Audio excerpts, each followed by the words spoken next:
Hi, this is Graham Bensinger of In Depth, and you're watching the Bay Area Sports Wrap. Coach, there are now two NBA head coaches who previously worked for Paris basketball, with Thiago in Portland. Is that just coincidence, or is there something of Paris basketball and the organization and the way that you play that has prepared you guys to be NBA head coaches? I mean, I think it's somewhat of a coincidence that it's me and Thiago, but we did have a lot of communication also last year.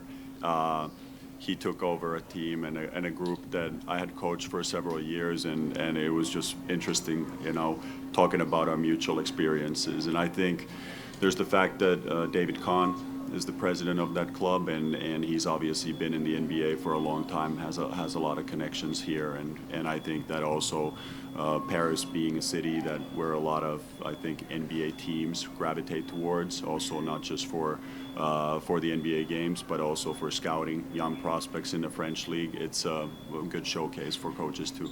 And what is the biggest challenge, whether it's cultural or technical, in the difference between coaching in the EuroLeague and coaching in the NBA? Biggest difference is the lack of preparation time. So that's something, starting with the preseason, you have a couple of weeks to get everything to mesh, where in Europe you would be dealing with 4, 5, even 6 weeks, depending on the level you're playing at. And that same thing continues throughout the season, because games are back-to-back the whole time, and really very little time to practice. So you have to get through to the team through video, through jog-throughs. It's a different type of training and different type of ecosystem. Last one. Do you feel any sort of responsibility or pride, whatever it might be, of being a foreign-born, foreign-developed coach and forging this way into the NBA? For sure, I feel both of those. I feel like I'm an ambassador of European basketball and Finnish basketball, and just trying to do the best I can in the position that I've been granted, and I've always had high expectations, high standards for myself, and that hasn't changed in this position, and feel very honored to be part of the few European coaches in the NBA. Tuomas, you guys played a very clean, efficient game Saturday against the Pacers, just 4 turnovers. Bringing that sort of mindset on the road, particularly with some young guys in the rotation, how important is it going to be to protect the basketball and ball security? Well, it is really important. One of the things that we know that early in the season we have both Brandon Clark and Zach Edey missing. We are lacking some rebounding there. So any way we can win the possession game, either through limiting our turnovers, being more disruptive defensively, rebounding the ball offensively, and then taking care of the rebounds, helps us. That also sets up our pace then in transition. And I thought on top of this, we did a great job with multiple actions offensively against Indiana, doing a good job of being in attack mode, but being patient enough then to transfer that advantage to the next player. Cedric Coward's had a really good start to his rookie season.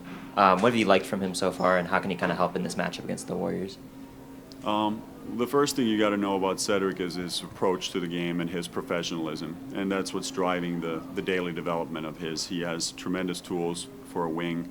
He's got great length, physicality. He's athletic. He's skilled. So he has all the tools in place.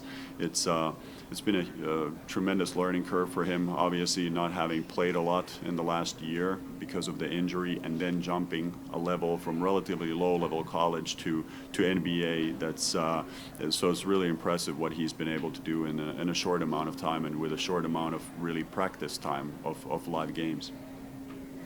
Hi, Coach. You recently signed Charles Bassey to the team. What are your thoughts on him, and do you plan to use him in the rotation?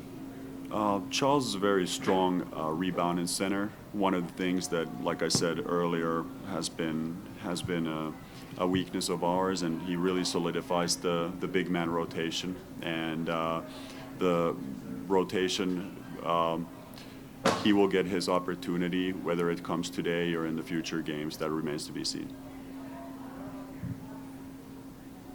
Thank you.